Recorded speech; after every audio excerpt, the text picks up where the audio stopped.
Hey guys, what's up and welcome back to Toe Tags Metal Reviews, and today we're giving you guys a review of Take Me Back to Eden by Sleep Token.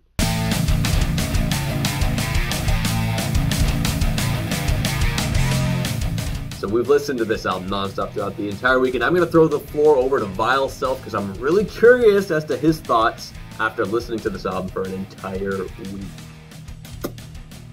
So, last Friday, this album comes out, we listen to it, have quite positively, between both of us, very good first impressions. So, the hang-up we had last week was mostly my hang-up, was like, is this really a metal album? Should we be reviewing this album on this channel?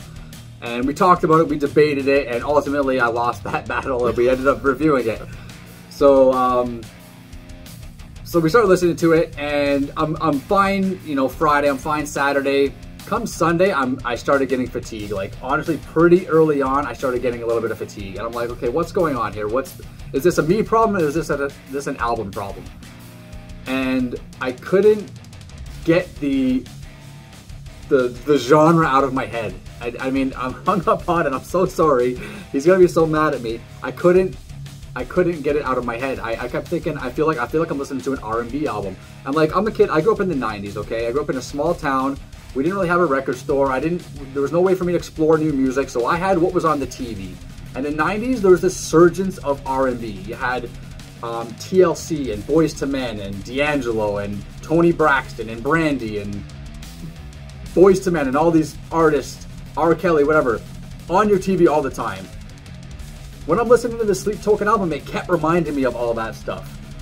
Now, you look up Sleep Token on Google, you say, what genre are they? It's going to say they're a rock band and they're progressive metal.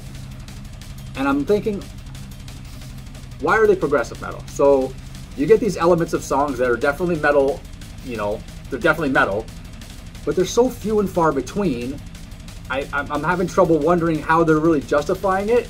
So I came up with this way to kind of explain how I feel, and maybe it'll make sense, maybe it won't, okay? So if you take white paint and black paint, and let's say you put 99 drops of white paint in a cup, and then 1 drop of black paint, it's gonna be gray paint, and there's nothing you can do about it anymore. It's not white paint, it's always going to be gray paint. Even though there's only 1 drop of black in there, you've now changed the entire dynamic of this color because of that 1 little drop. That's kind of how I feel this band is being presented, is that it's an R&B group, most prominently, but you got these small elements of metal in there, so now you have to call it metal. You can't not call it metal because those elements are there. That's kind of how I feel. So, I was wondering, am I crazy? Like, am I missing something here? So I started to actually time the parts that were metal and actually clock them to see exactly how much of this album is metal versus not metal. And I'll say that I was actually pretty liberal with what I considered metal. Things that I normally wouldn't, but I was just trying to give the most benefit of the doubt. This album's 63 minutes long. You want to take a guess how many minutes are metal of this album? It's not a good idea to ask me. I know it's not. I'm just gonna tell you, from what I clocked, it's 13 minutes out of 63 minutes. It's 20%, let's say, just rounding. 21% to be exact. I feel like my hang-up on it is justified. I don't feel like that makes it a bad album. I just feel like when I'm listening to it, I'm like, okay, this is fine, but then halfway through it, all I want to do is listen to metal. All I want to do is put on something with some chugging riffs or some screaming vocals or something that is actually metal to my ears. This just didn't do it. There's 4 songs on this album that have 0 metal in them whatsoever, and the one that has the most metal is The Summoning. It has 3.5 minutes of metal, and it's a 6.5 minute long song. So, I don't know. I'm really caught up on this, and I had a really hard time deciding what I was liking and not liking through the week because I couldn't get the notion out of my head that I'm listening to an R&B album, not a metal album. And that might sound stupid, but that's what I was stuck on, man. I'm sorry. So, on that topic, I thought about it a little bit. I thought about, like, okay, I wonder if we're gonna have this discussion again in a review, and I guess we are. I think people who kind of like get in their heads about the genre thing kind of just, they hurt themselves in their own enjoyment in a way. Because you even said it yourself, you enjoyed this album. You like what you're hearing, right? I enjoyed it the first few days, but but then yeah. I feel like at that point, you started to get in your own head and kind of ruined your own experience by thinking, well, it's not metal, but I can. You started to just, you know, really just kind of ruin the album for yourself by thinking too much about is this metal or not, as opposed to just listening to metal. I just wanted to listen to metal. I didn't feel like I was listening to metal all week. So I have a playlist that's a non-metal playlist. I call it Non-Metal Essentials. And every once in a while, when I'm just feeling like something different, I'll put that playlist on. I listen to it for a day or so or whatever, and then I go right back to metal again. But I never switched genres for a whole week.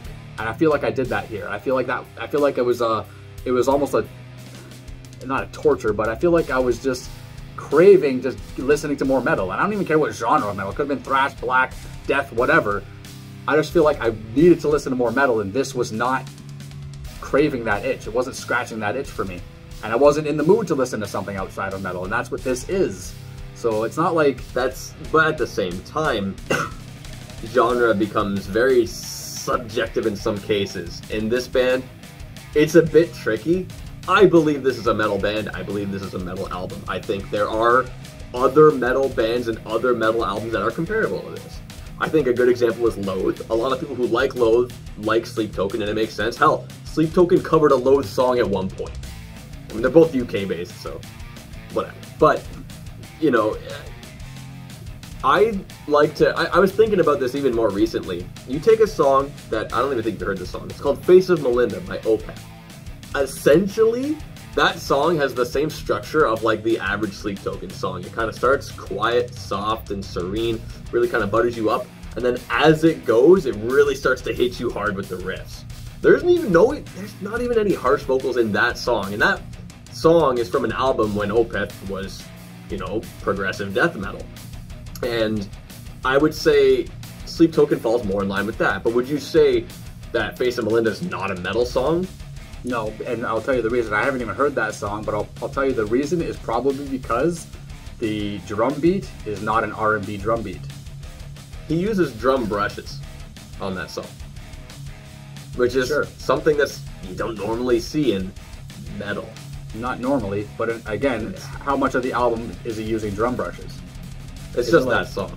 That's the thing, right? So we talked about, we compared this to Periphery last week when we were talking, and how Periphery is a very experimental band, and they like to put a lot of different genre-infused elements into their music, but as a whole, it's metal with infusions of R&B, jazz, pop, synthwave, infusions in there.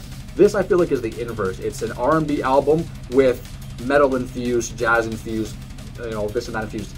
I just feel like it's a flip. It's an opposite thing, right? And I was trying to think about that again. What's really making this sound R&B? It's the beats, mainly, and then you'll get these riffs in there. And then once the riffs start, then you'll get alternative style beats. You'll get beats that are more akin to rock, akin to metal, akin to that spectrum of music. But when you got the R&B stuff, you can't just say it's metal. Like, it's just not. It's got metal elements, but again, back to the paint thing. As soon as you add that one drop in, you change it to gray, and it will never not be gray now. That paint will never not be gray. What songs did you like from this album? Well, the song that I liked first was "Do You Wish That You Loved Me." I liked that for like half the week, and then it kind of started getting old. Probably the best song on the album for me is the title track, to be honest. I just feel like adventure-wise, it tells the best story, and it does that well sonically. So I feel like that was a highlight, and there's two main highlights on this album. Vocally, this album's great. I think Vessel's got a great voice. I feel like there's a couple really cool screams, one of which is in the title track during the heavy part. But the double bass rolls that happen right at the end, I think it happens like 2 or 3 times. Yeah. Those are sick. That's probably one of the highlights of the whole album for me. Just those 2 little double bass rolls he does, just in the outro there. I think Vessel too does a really good job at sprinkling in fills here and there that really just spice up what he's playing. Yeah. Yeah.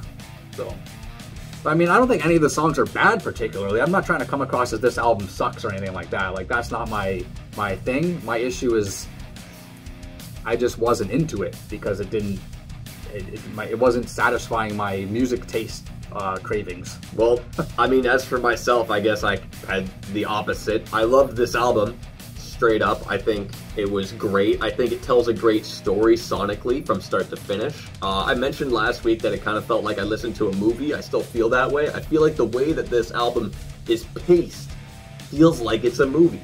The title track is your big climax where everything comes together. It references all the other parts of the movie. Everything comes together. Euclid is the epilogue, which is a really kind of nice, kind of happy ending to the whole story almost. And I feel like the way that this album drastically changes its pace and its feelings makes the hard parts hit harder.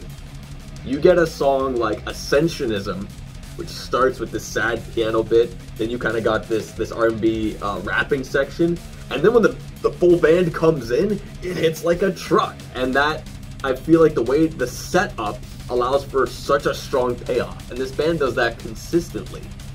And it even does that in inverse. I think the Summoning is an inverse. It starts heavy, and then it has this section at the end that's softer.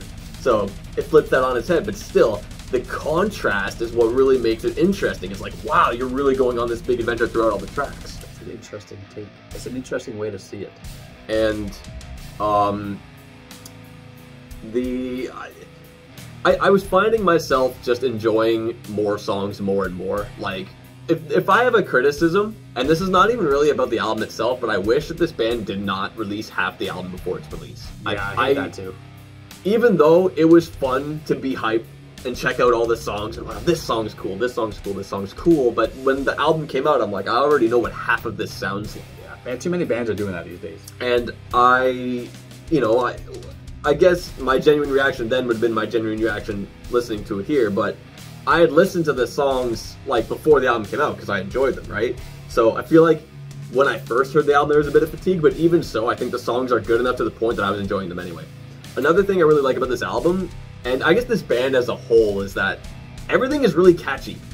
The melodies and the words and everything kind of get buried into your head, and I could find a point in every single song where I was singing along. Every single song had at least one point where I'm singing along with the song and I'm loving it and it's a lot of fun. And if you've ever seen live footage of this band, the whole crowd is singing every single word. Like, it is an earworm. Sounds like a Beyonce concert. Yeah, you know, Vessel, it's also his voice as well. Very, very, I guess, unique sounding voice. You don't really see many bands that have a voice like his. Oh, I remember last week I made a comment about a song where I couldn't tell his accent, and I thought maybe it sounded a little bit Middle Eastern. I'm gonna retract the Middle Eastern statement because that's a little bit, it's not quite what I meant, but it was Granite. The song Granite is the one I was talking about, because his voice does sound quite different there in comparison to other songs. I'm not exactly sure what he's doing. Maybe there's an effect or something like that, or maybe it's just his enunciation of certain words, but he definitely has a flair on that song vocally. You know, I liked that song a lot already, but like throughout the week, that one actually grew a lot. That one is a great song, especially, and once again, the build-up and the payoff when the band comes in hits like a truck once again. And overall, I just had a lot of fun with this album. I feel like, especially the subject matter, like, not only is it part of this story thing, but I think a lot of people can probably relate to the lyrics, and a lot of it, you know, really was like heavy emotionally. This album is an emotionally heavy album. Very, like, very it's like self-hatred or relearning to love yourself kind of thing, because you were like, you hate yourself but you want to love yourself, that kind of. There's parts of that, parts of, you know, trying to fix yourself after being part of kind of like a toxic relationship with something that you thought was so great for yourself, and you realized, wow, this was actually hurting me. Yeah, it's definitely stuff that I think a majority of the population can relate to in some way or another. And it's a very triumphant album. That's the end of the trilogy as well. You kind of figure it out. I like that word, triumphant. Yeah. Kind of break yourself out, especially because you think of the title track and it feels like you're winning this big battle. That's kind of what it feels like, and I like that song is just like on a big scale of epic proportions, references everything else. Like I said, this album feels like it's a movie. It's like it's not as much of an album as it is an experience, and I enjoyed it quite a bit. Okay, well, I think it's time to rate Take Me Back to Eden. So I guess I'll start, and this is really tough for me because this is one of those times where I really got to put my personal gripes aside and really try to focus on the quality of the album as it is. And I think it's fine. I think it does what it needs to do for fans of this type of stuff. I found it interesting the way you were describing the way the heavy parts hit like a truck. I think they do, but I think perspective is a huge component there, because if it was a heavy band and then those parts came on, they wouldn't really feel that heavy. They only feel heavy in comparison to what came before it. So I feel like that's important to note, that when I listen to it, okay, this is pretty heavy, but like, I mean, I listen to stuff that's way heavier than even this heavy of stuff. So I think that's very important to note. I think the vocals are the highest point on this album. I wish they did a little bit more. I feel like I'm going to go in the middle here. I'm going to give this a 5. And I feel like that's a pretty fair score. It might sound harsh, but as somebody who's been critiquing music for like 6 years now, I feel like we've gotten pretty good at this point trying to find things to praise stuff on, even if we don't really like it that much, because we're trying to be honest and give you guys full comprehensive reviews here. And I really struggled to find anything more than vocal performance, catchy songs, which you mentioned, and you know, overall just pretty enjoyable music.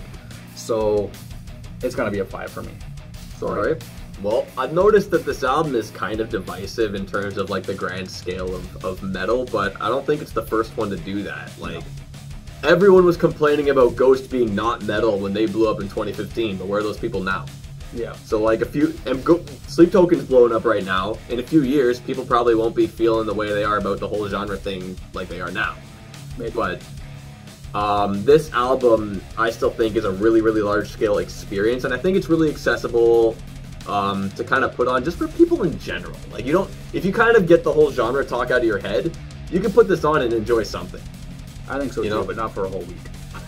Depending on your taste, Depending on your taste, You know, the way I see it, this is a progressive band, and you know that it can be an acquired taste. I don't think this band is for everyone, and it wasn't even for me my first time either. When I checked them out after everyone suggested Hypnosis, like the Will Ramos cover, I checked out This Place Will Become Your Tomb, and I wasn't huge into it until this year when The Summoning dropped, and I tried to get back into this band again, and that's when it clicked for me. So it took me 2 tries to get into it and appreciate it, but I do think this album is really, really well constructed. It's extremely well paced. All of the songs have something memorable about them, something interesting about them, something fun about them. It's just a great album all around. It's gonna get my toe tag. So a 5 from Vile Self and a toe tag from myself, and I feel like it's kind of fitting for how divisive this album is to have kind of 2 differing scores as such. Yeah. Anyway, guys, that's all we got for you today. Remember to like this video if you like it. Tell us in the comments below, do you love this album? Are you not huge into this album? I'm curious what they think. I am. I'm very curious I've been seeing a lot this. of differing opinions on this album and this band. Some people are loving it like I do. Some people are kind of a little bit, you know, stuck on the genre thing like you are. So we'd love to hear what you guys have to say about this album and band. And remember to subscribe if you guys are new to the channel. I'm TV Fish. And I'm Vile Self. We'll see you guys later.